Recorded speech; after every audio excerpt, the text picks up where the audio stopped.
بالله العلي العظيم. أعوذ بالله من الشيطان اللعين الرجيم. بسم الله الرحمن الرحيم. الحمد لله رب العالمين خالق الخلائق أجمعين باعث الأنبياء والمرسلين والصلاة والسلام والتحية والإكرام على حبيبه وأمينه وخير خلقه سيدنا ومولانا أبي القاسم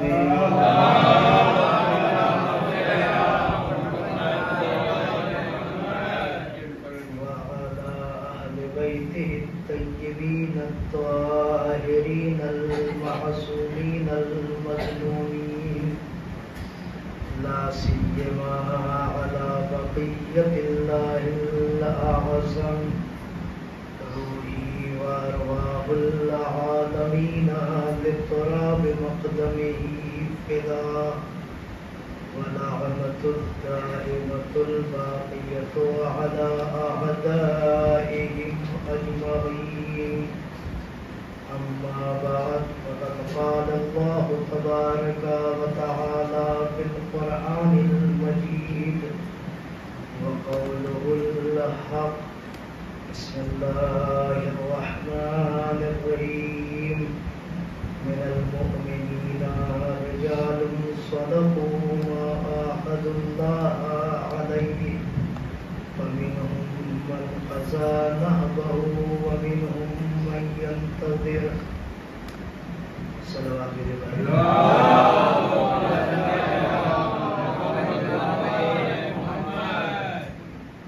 سورہ مبارکہ احزاب کی اس آیہ مبارکہ کے ذیل میں اصحاب امام حسین کی معرفت کے حوالے سے گفتگو شروع ہوئی تھی کہ اصحاب امام حسین کا مرتبہ اور ان کی شان اور ان کی منزلت کیا ہے. ظاہری اعتبار سے اگر دیکھا جائے تو سورہ مبارکہ احزاب کی یہ جو آیت ہے من المؤمنین رجال کہ مومنین میں سے کچھ مرد ہیں صدقوا ما عاهدوا اللہ علیہ انہوں نے اللہ سے جو عہد کیا تھا اسے سچ کر دکھلایا. منہم من قضى نحبہ ان مومنین میں سے ان مردوں میں سے کچھ وہ لوگ ہیں کہ جو لقاء الہی کو پیوست ہو گئے. وَمِنْهُمْ مَنْ يَنْتَظِرُ اور کچھ وہ ہیں کہ جو اپنی باری کا انتظار کر رہے ہیں. وَمَا بَدَّلُوا تَبْدِيلًا اس میں کسی قسم کی کوئی تبدیلی ہونے والی نہیں ہے. ظاہری اعتبار سے اس کا مصداق اس آیہ مبارکہ کے مصداق دوسری ذوات مقدسہ بھی ہیں، لیکن چونکہ قرآن کا مفہوم عمومیت رکھتا ہے لہذا جن کے اندر یہ صفت پیدا ہو جائے وہ اس آیت کے مصداق بن جاتے ہیں. اور اسی آیت کے بہترین مصداق اصحاب امام حسین بھی ہیں. کل آپ کی خدمت میں عرض کیا تھا کہ ہم جب اصحاب امام حسین کو سلام کرتے ہیں تو سب سے پہلا جملہ ہوتا ہے السلام علیکم یا اولیاء اللہ و احباء. سلام ہو آپ پر اے اللہ کے سب سے قریبی لوگوں و احباء اور سلام ہو آپ پر اے وہ کہ جو اللہ کے دوست ہیں جو اللہ کے احباب میں سے ہیں دوستوں میں سے ہیں. ظاہر سی بات ہے دوستی یا قربت دنیاوی قربت اور دنیاوی دوستی نہیں ہے کہ جس کا کوئی معیار نہیں ہوتا ہے.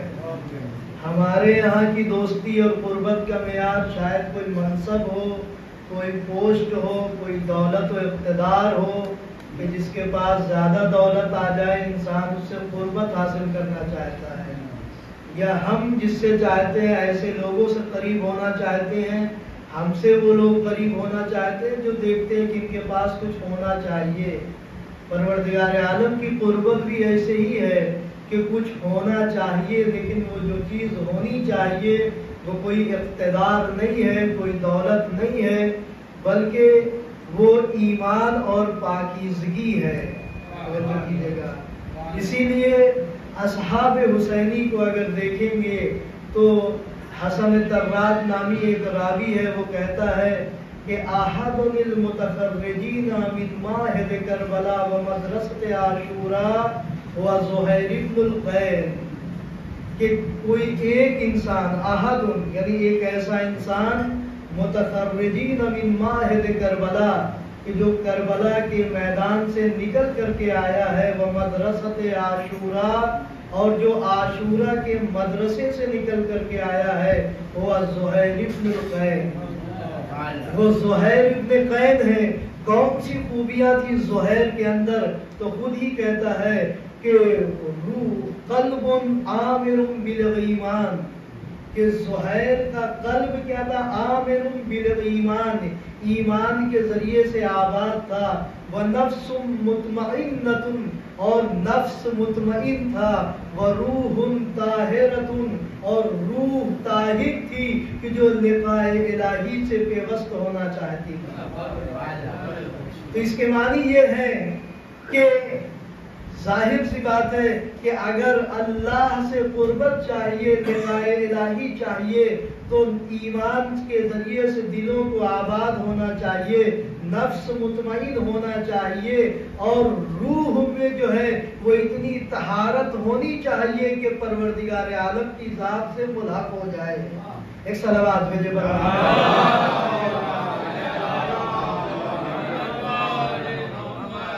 لہذا آج اصحاب حسینی کی خصوصیت کے عنوان سے اگر دیکھنا ہے تو خود جناب زہیر کو دیکھ لیجئے کہ جناب زہیر کی حیثیت کیا ہے۔ یوں تو ہمارے درمیان میں مشہور ہو گیا کہ یہ مومن، کہ یہ عثمانی مذہب تھے، توجہ کیجئے گا، لیکن میں ان کو ایک دوسرا عنوان دے رہا ہوں، دلیل بھی رکھتا ہوں اس بات کے اوپر کہ جناب زہیر ابن قین عثمانی مذہب نہیں تھے۔ یعنی یہ مشہور ہو گیا ہے، اور یہ شہرت کی وجہ بھی جو ہے وہ طبری کی روایت ہے کہ تاریخ طبری، محمد ابن جریر طبری جو سب سے قدیمی مورخوں میں سے ہیں، ان کی روایت کی بنیاد پر، یا بلازری ایک رائٹر گزرے ہیں، قدیمی رائٹروں میں سے یہ بھی ہے، مصنفین میں سے، انہوں نے بھی لکھا ہے، اور انہی کی روایت کی بنیاد پر جناب زہیر کو عثمانی مذہب سے تعبیر کیا گیا کہ یہ عثمانی مذہب کے مذہب پر تھے، جبکہ علماء نے 10 ایسی دلیلیں دی ہیں کہ جو جناب زہیر کے عثمانی مذہب ہونے کا انکار کرتی ہیں۔ توجہ کیجئے گا، بلکہ اگر کوئی بہترین عنوان دیا جا سکتا ہے تو جناب زہیر کو، جو جناب زہیر کے لیے جو سب سے بہترین عنوان ہے اور عنوان قرآنی بھی ہے، وہ مومن آل فرعون کا ہے کہ جناب زہیر کو اگر تعبیر کر سکتے ہیں اور بہترین تعبیر کر سکتے ہیں تو مومن آل فرعون کی تعبیر ہو سکتی ہے۔ اب یہ مومن آل فرعون کون ہے؟ توجہ کیجئے گا، مومن آل فرعون کون ہے؟ کہا یہ وہ ہے کہ جب جناب موسیٰ نے فرعونیوں میں سے ایک کو، جس کو قبطی کہا جاتا تھا، فرعون کے جناب موسیٰ کے زمانے میں 2 طرح کے لوگ تھے، ایک فرعون کے ماننے والے اور ایک جناب موسیٰ کے ماننے والے۔ جو جناب موسیٰ کے ماننے والے تھے انہیں بنی اسرائیل کہا جاتا تھا، اور قرآن نے ان کو شیعہ کا لفظ دیا ہے، اور جو فرعون کے ماننے والے تھے انہیں قبطی کہا جاتا تھا۔ جب جناب موسیٰ شہر کے اندر نکلے تو کیا دیکھا؟ 2 لوگ جھگڑا کر رہے ہیں، تو اب قرآن کی لفظیں ہیں ھذا من شیعتہ وھذا من عدوہ، ایک جناب موسیٰ کا شیعہ تھا یعنی بنی اسرائیل میں سے تھا، جناب موسیٰ کا چاہنے والا تھا، اور دوسرا کون تھا ھذا من عدوہ، اور ایک جناب موسیٰ کے دشمنوں میں سے تھا یعنی فرعونیوں میں سے تھا۔ اب جناب موسیٰ نے کیا کیا؟ کہا فاستغاثہ الذی ھو من شیعتہ، جو جناب موسیٰ کے شیعوں میں سے تھا اس نے جناب موسیٰ سے مدد چاہی اور جناب موسیٰ نے اس کی مدد کی، اور مدد کے نتیجے میں جناب موسیٰ نے اس قبطی کے سر پہ گھوسا مارا اور وہ وہی کے اوپر ڈھیر ہو گیا۔ اب اس کے بعد دوسرے دن پھر جب جناب موسیٰ نکلے تو کیا دیکھا؟ پھر وہی شیعہ ہے اور پھر ایک قبطی سے جھگڑا کر رہا ہے، پھر اس نے مدد چاہی لیکن جناب موسیٰ نے مدد سے انکار کر دیا، اور وہیں پر ایک پیغام دیا ہے کہ تم ہمارے اگر شیعہ ہو، اگر ہمارے چاہنے والے ہو تو ہمارے چاہنے والوں کا شعار یہ نہیں ہے کہ لوگوں سے لڑتا بھیڑتا رہے۔ لہذا جناب موسیٰ نے دوسرے دن مدد نہیں کی، لیکن اب روب پھیل چکا تھا، کیونکہ جیسے ہی قبطی نے جناب موسیٰ کو دوسرے دن دیکھا، دوسرے قبطی نے تو کہا موسیٰ کیا آج بھی تم ویسے ہی کرو گے کل جیسے ہمارے ایک دوست کو تم نے ہلاک کر دیا؟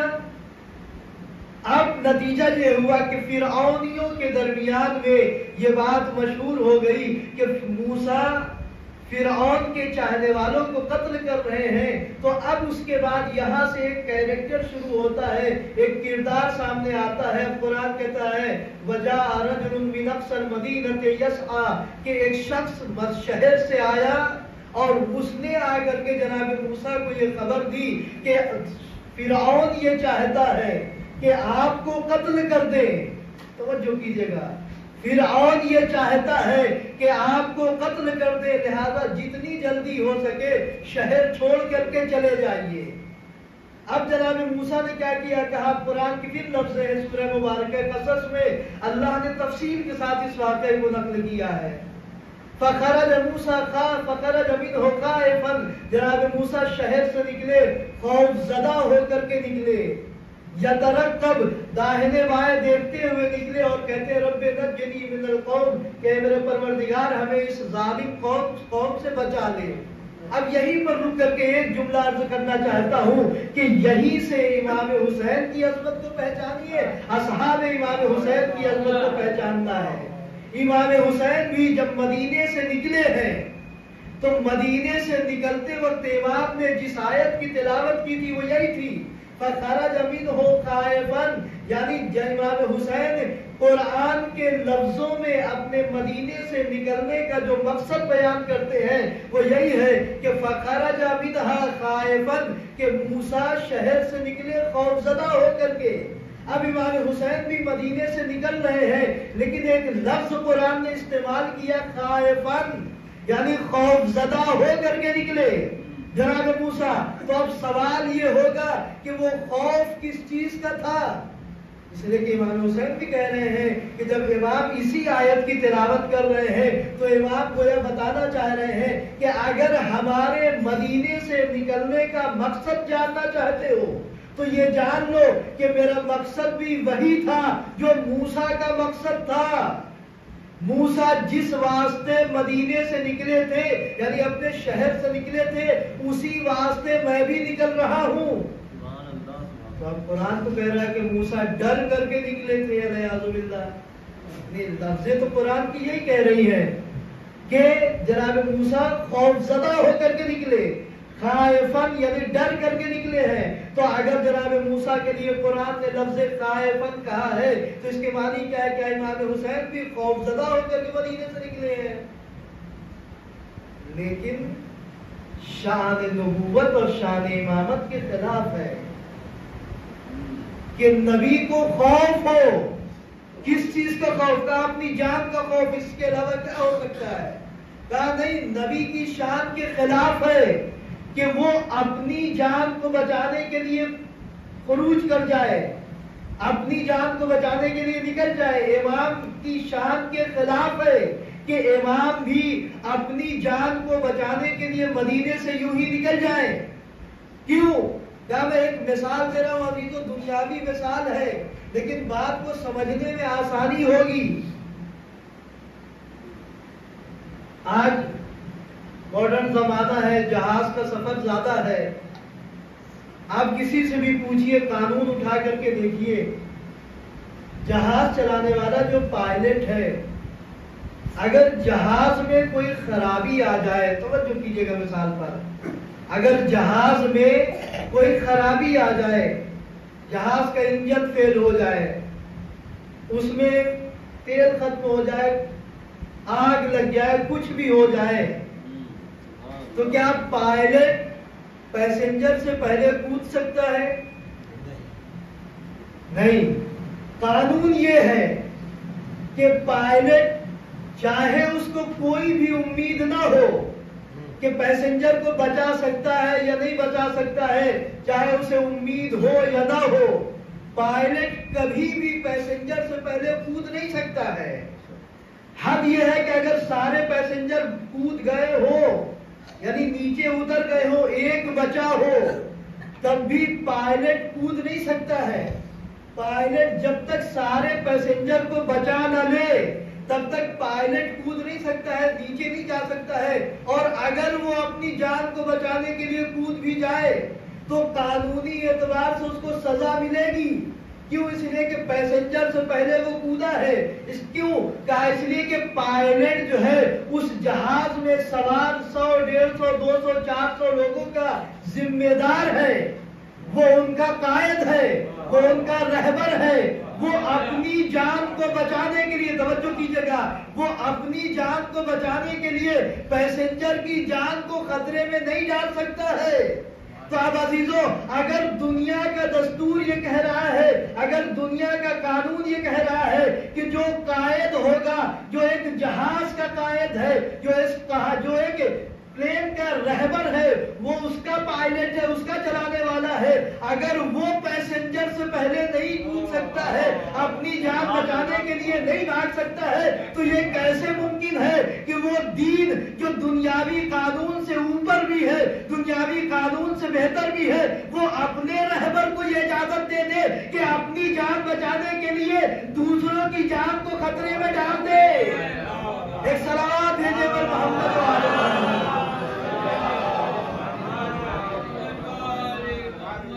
تو اس کے معنی یہ ہے کہ نہ جناب موسیٰ جو ہے وہ شہر سے نکلے تھے اپنی جان بچانے کے لیے، اور نہ امام حسین نکلے ہیں۔ پھر وجہ کیا ہے کہ امیر المومنین جواب دیتے ہیں کہ جناب موسیٰ شہر سے نکلے تھے اس لیے تاکہ دین کو بچا سکے۔ انہیں جو خوف تھا وہ دین کے نابود ہو جانے کا، دین کے ضائع ہو جانے کا، دین کے ختم ہو جانے کا خوف تھا۔ اسی دین کی حفاظت کے لیے جناب موسیٰ نکلے تھے۔ امام حسین نے اسی آیت کی تلاوت کر کے بتا دیا تھا کہ دیکھو، جیسے موسیٰ کو دین بچانے کا خوف تھا، دین کے ختم ہونے کا خوف تھا، اور دین بچانے کے لیے موسیٰ نکلے تھے، اسی طریقے سے میں بھی دین کو بچانے کے لیے مدینے سے نکل رہا ہوں۔ ایک صلوات بھیجیے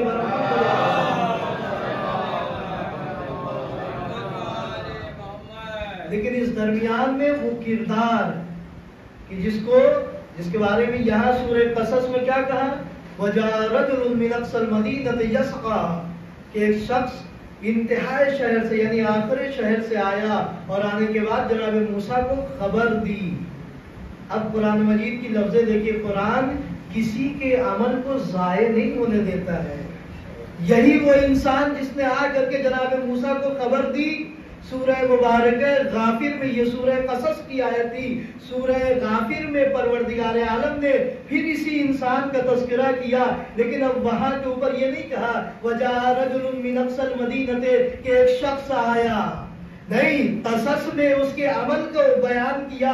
سورہ قصص میں اللہ نے اس انسان کے عمل کو بیان کیا، اور سورہ غافر میں اس کو جزا دی اللہ نے کہ وَقَالَ رَجُلٌ مُؤْمِنٌ مِّنْ آلِ فِرْعَوْنَ يَكْتُمُ إِيمَانَهُ، ایک مرد مومن نے کہا، توجہ کیجئے گا، پہلے قرآن نے کیا کہا تھا، وَجَاءَ رَجُلٌ مِّنْ أَقْصَى الْمَدِينَةِ، ایک شخص آیا شہر سے، انتہائی شہر سے، عمل کو قرآن نے بیان کیا، پھر اس کے بعد سورہ غافر میں اللہ نے اس عمل کے نتیجے کو اور اس عمل کی جزا بیان کی، اور جزا کیا ہے کہا، اب رجل تو کہا ہے لیکن اس کے ساتھ اللہ نے قید لگائی، وقال رجل مومن، ایک مرد مومن نے کہا۔ اب وہ مرد مومن بھی کیسا تھا؟ کیا دنیا سوال کر سکتی ہے کہ مومن تو بہت سارے لوگ ہو سکتے ہیں، مومن تو بہت سارے لوگ ہو سکتے ہیں، یہ کون سا مرد مومن تھا؟ اس کی خاصیت کیا تھی؟ تو قرآن نے خاصیت بھی بیان کی کہ وَقَالَ رَجُلٌ مُؤْمِنٌ مِنْ آلِ فِرْعَوْنَ، وہ مرد مومن تو تھا ہی، لیکن اس کی ایک خاصیت یہ ہے کہ وہ آل فرعون میں سے تھا، اب فرعون کے رشتہ داروں میں سے تھا، فرعون کا خالہ زاد بھائی، فرعون کا خالہ زاد بھائی کہ جس کا نام حزقیل لکھا گیا۔ قرآن مجید نے کیا کیا؟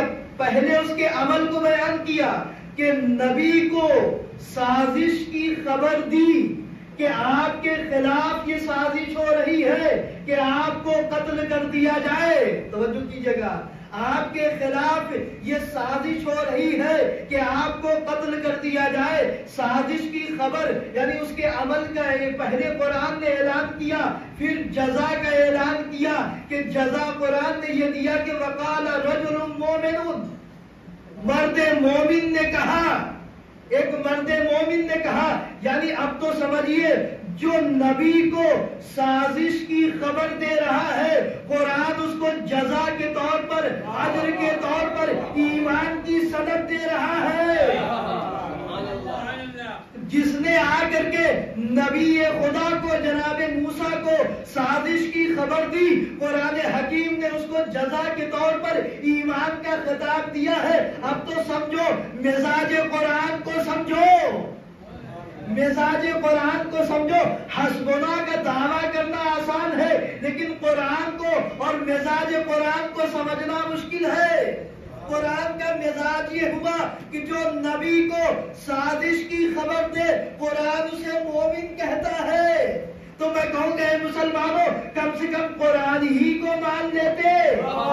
اگر کوئی موسیٰ کو آگے سازش کی خبر دے، قرآن اسے مومن کہتا ہے، تو اگر کوئی فقر موسیٰ کو سازشوں کی خبر نہ دے بلکہ سازشوں سے بچا لے، تو اس کو کیا کہو گے؟ ایک سلام بھیجے بر محمد۔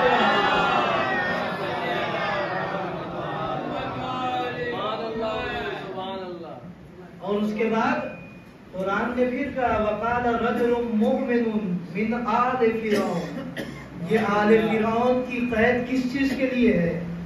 رجل کے لیے ہے، یعنی مومن کے لیے ہے۔ کیوں کہا؟ اس لیے کہ مومن ہونا آسان ہے، لیکن آل فرعون میں رہ کر کے مومن ہو جانا یہ کمال ہے۔ اور یہی نہیں، قدرت نے اپنا اختیار دکھایا یہاں پر، توجہ کیجئے گا۔ مثل ضرب اللہ مثلا للذین آمنوا امرأۃ فرعون، اللہ نے مثال دی ہے ان لوگوں کے لیے کہ جو ایمان لے آئے۔ کس کی مثال؟ امرأۃ فرعون، فرعون کی بیوی کی مثال دیتا ہے قرآن حکیم کہ فرعون کی بیوی کون؟ یعنی جناب آسیہ۔ وہاں پر بھی اللہ نے جب ایمان کا تذکرہ کیا کہ اگر صاحبان ایمان کو اپنے ایمان پر بہت ناز ہے، تو ایمان اگر خدا کو پسند ہے تو وہ یا ایمان حزقیل جیسا ہو، یعنی مومن آل فرعون جیسا ہو، یا ایمان اگر چاہیے تو فرعون کی بیوی کے جیسا ایمان ہونا چاہیے، آسیہ کے جیسا ایمان ہونا چاہیے۔ قدرت نے جہاں ایک طرف انسانوں کو میسج دیا، عام انسانوں کو میسج دیا ہے، وہی فرعون جیسوں کے ذہن کو بھی قرآن نے جھنجھوڑ دیا ہے۔ اور فرعون کیا کہہ رہا ہے؟ انا ربکم الاعلی، میں تمہارا بڑا پروردگار ہوں۔ قدرت نے آواز دیا کہ تمہارے ہی گھر سے ہم نے دو مثالیں دی ہیں، ایک تمہارا بھائی، ایک تمہاری بیوی، یعنی تمہاری خود کی بیوی تمہارا خود کا بھائی ہے، لیکن وہ تمہاری ربوبیت کا قائل نہیں ہے، اختیار کو دیکھو، رب ہونے کا اعلان کر دینا اور ہے، لیکن بیوی اور بھائی کے اوپر بھی جو اختیار نہ رکھتا ہو وہ رب کیسا؟ ایک سلامات دیجیے ور محمد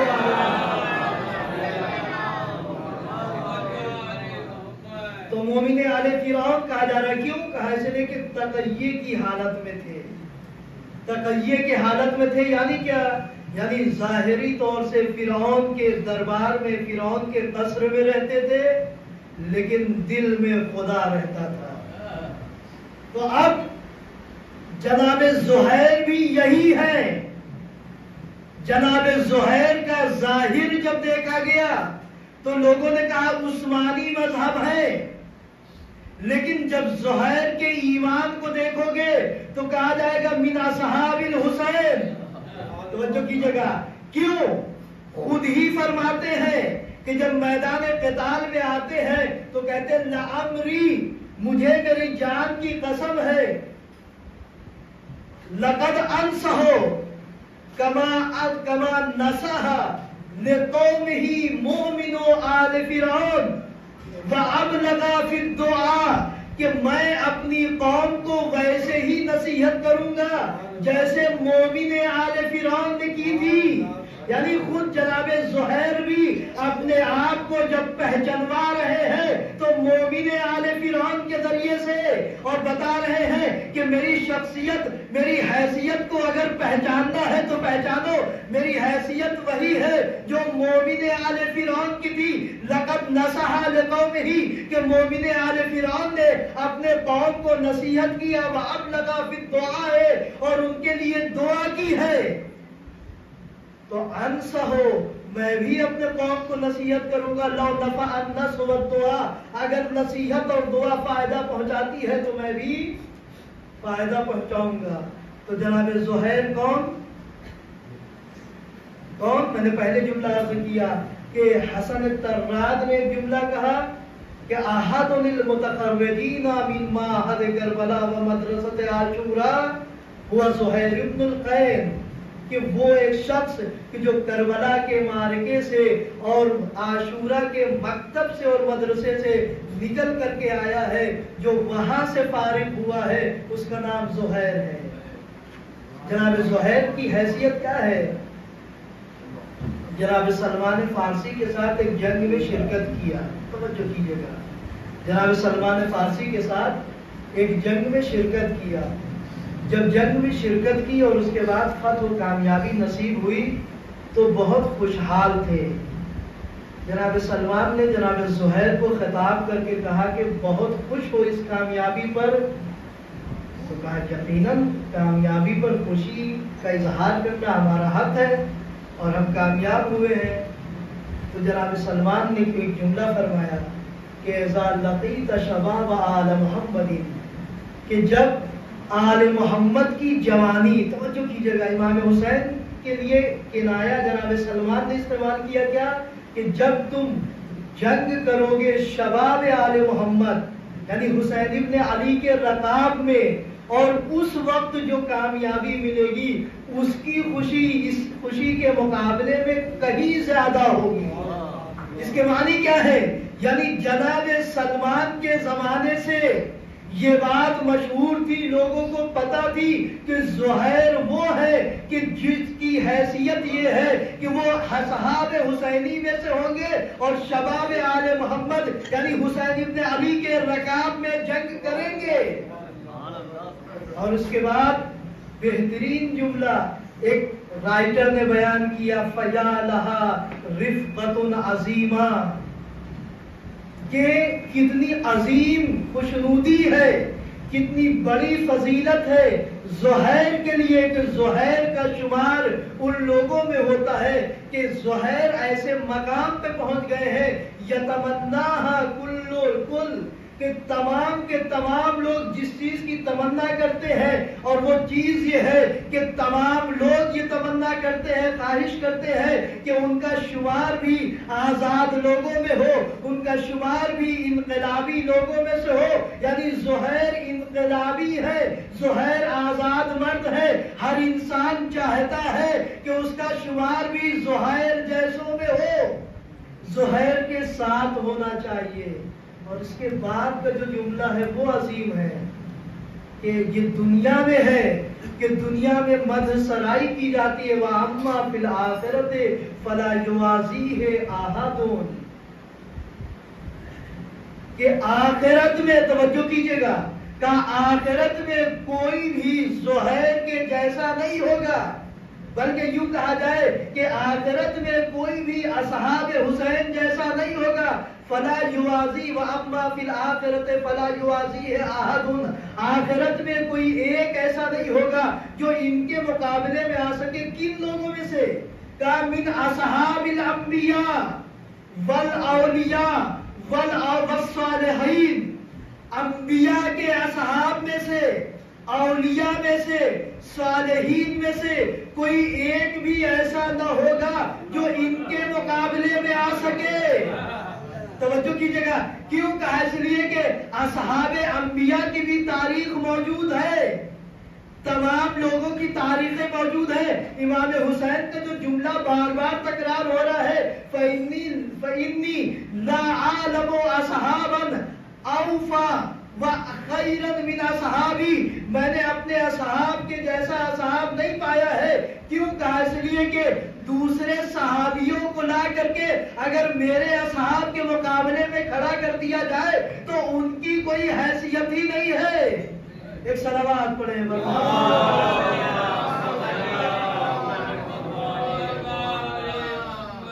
بس عزیزوں، یہ ایسے جانثار تھے کہ جن کا کوئی مقایسہ اور مقابلہ ہی نہیں ہو سکتا ہے۔ شب عاشور ہے، امام نے جب اپنی بیعت اٹھائی تو پہلے لوگوں میں سے، جو سب سے پہلے لوگوں میں سے کھڑے ہوئے وہ جناب زہیر ہیں۔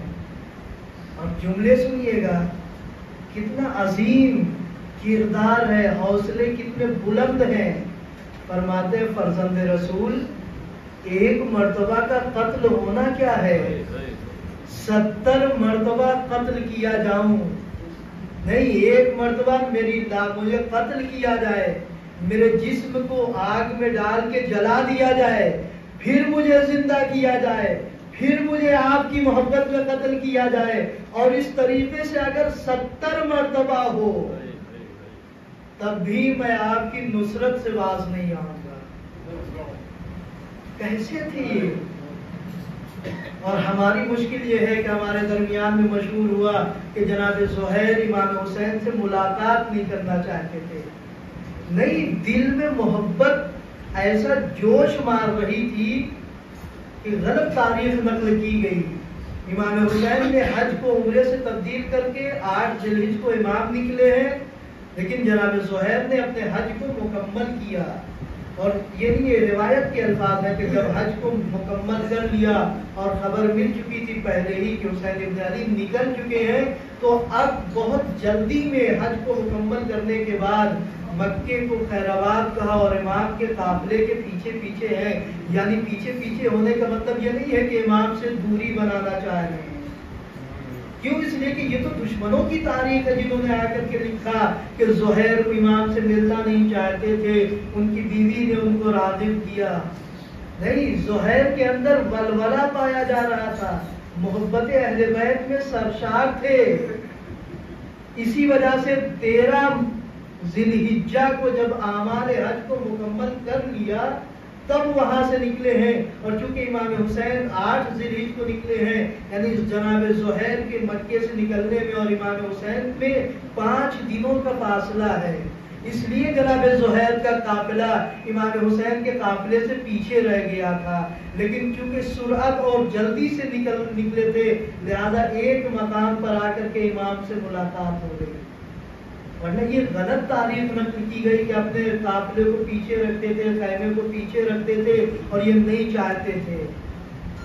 اور اسی وجہ سے اپنے بیوی سے جو فرماتے ہیں کہ میں حسین کے اوپر اپنی جان کو فدا کرنے کے لیے تیار ہو چکا ہوں، نہ صرف اپنی بیوی سے، اپنے اصحاب سے کہتے ہیں جناب زہیر کہ تم میں سے جو بھی راہ حسین میں اپنی جان کا نذرانہ پیش کرنا چاہتا ہو وہ میرے ساتھ چلے۔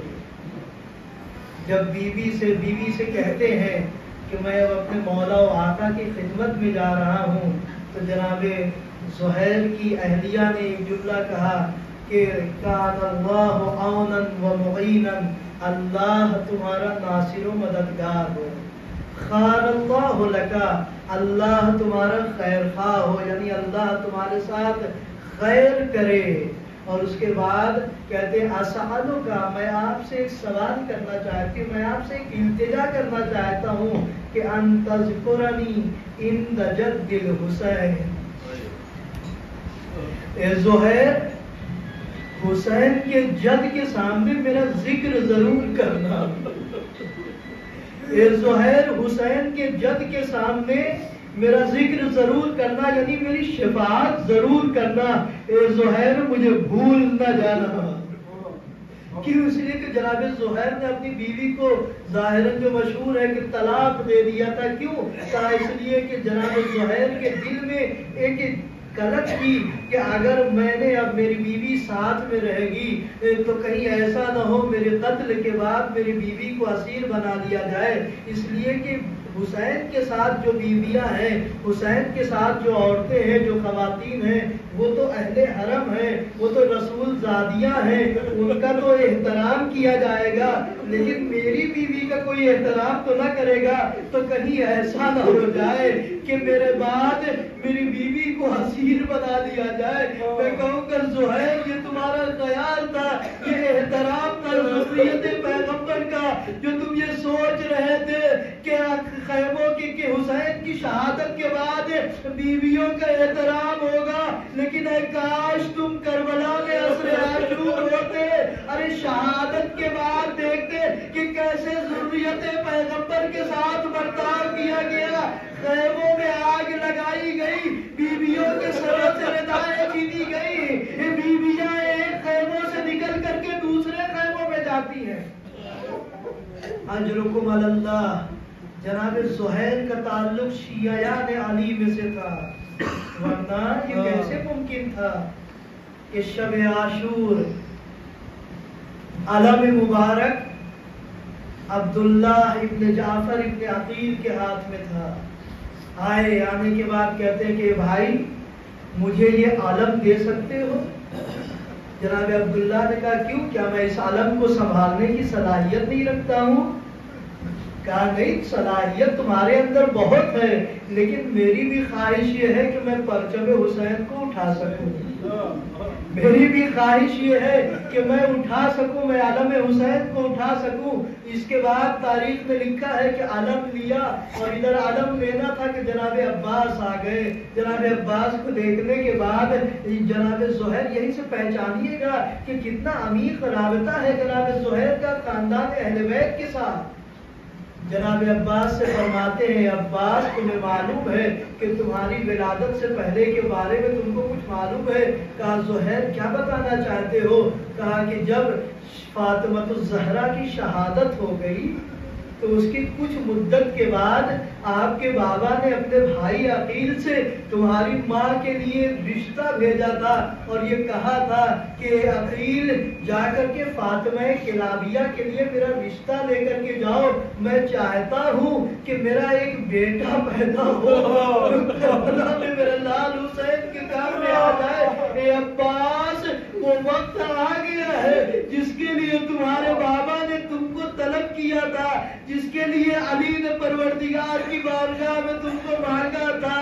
ایک مرتبہ ابوالفضل العباس نے بھی ایک جملہ کہا اتشجعونی فی ہذہ اللیلہ، اے زہیر رات کی تاریکی میں داد شجاعت دے رہے ہو، ارے کل کا سورج تو نکل گئے۔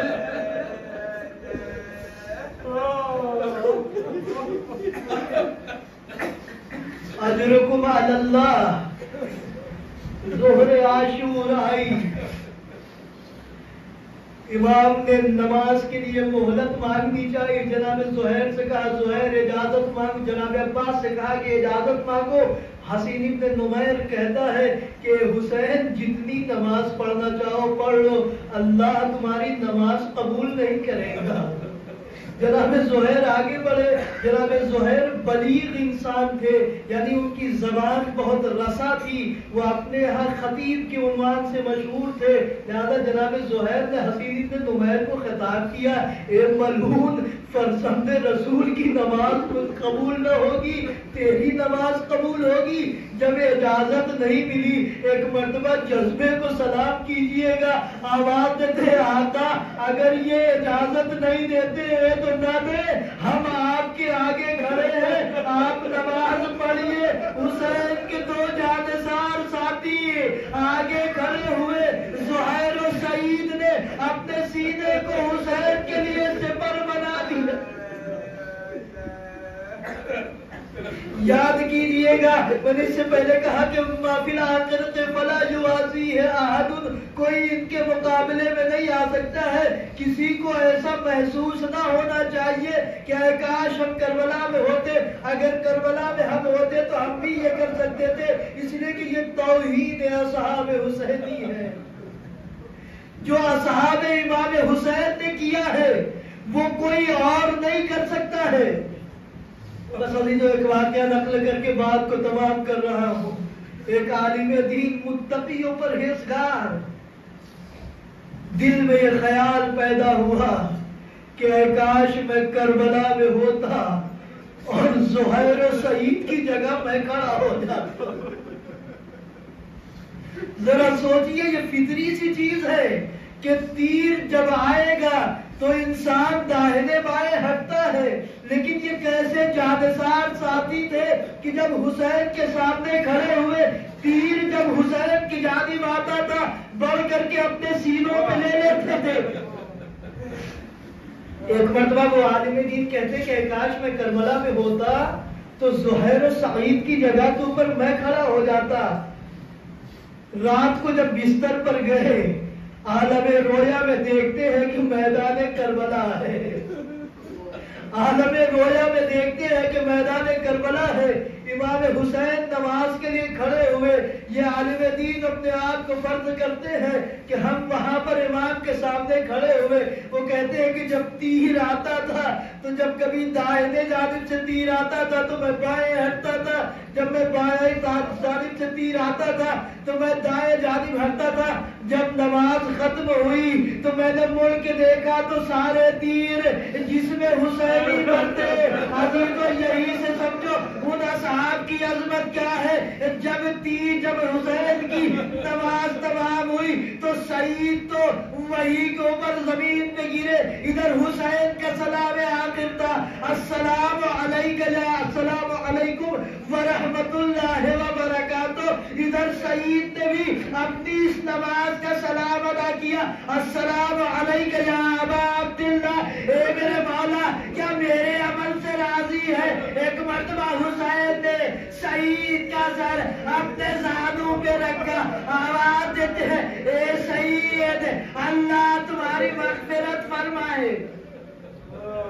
لیکن خدا کی قسم کوئی اصحاب حسینی جیسا نہیں ہو سکتا ہے. ایک مرتبہ جس عالم میں بھی کہ جسم پر تیر پیوستہ تھے، سعید نے جناب حبیب کی روایت ہے یہاں پر جو جناب حبیب کہتے ہیں کہ میں نے ایسا محسوس کیا کہ سعید کچھ کہنا چاہتے ہیں.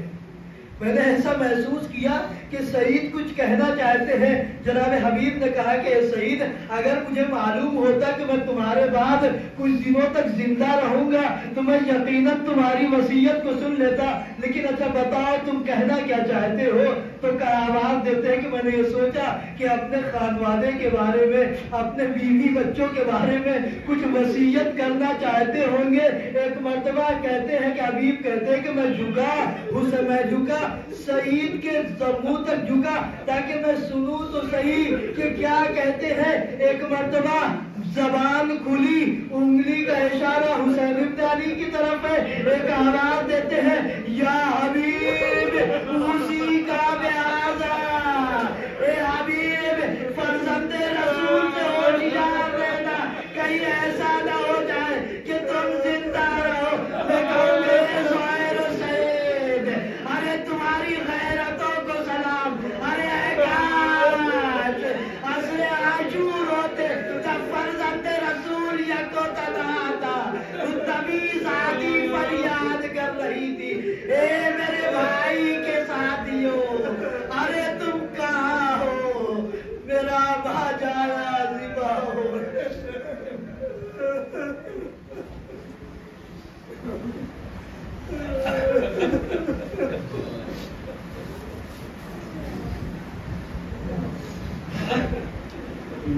اللہ و انا الیہ راجعون جزم بالرائے تسلیما بیامرہ پروردگار واسطہ محمد والے محمد علیہ السلام کا ہم میں جو پریشان حال ہیں ان کی پریشانیوں کو دور فرما، جو بیمار ہیں ان کو شفائے کاملہ و عاجلہ عنایت فرما، جو اس دنیا سے گزر گئے ان کو جوار معصومین میں جگہ عنایت فرما۔ پروردگار ہمیں صحیح معنوں میں اور سچا عزادار حسین بن علی فرما کرنا۔ پروردگار تمام مسلمانوں کی، تمام شیعان حیدر کرار کی جو عزاداری سید الشہداء میں مشغول ہے، پروردگار ان کی جان، مال، عزت، آبرو کی حفاظت فرما۔ تمام مراجع اعظام کا سایہ ہمارے سروں پہ باقی رکھ، پرچم اسلام کو سربلند فرما، پرچم کفر و نفاق کو سرنگوں فرما، ہمارے امام کے ظہور میں تعجیل فرما، ہمیں صلاحیت بنا دے کہ ہم اپنے امام کے اعوان و انصار میں شمار ہو سکیں۔ ربنا تقبل منا انک انت السمیع العلیم وتب علینا انک انت التواب الرحیم۔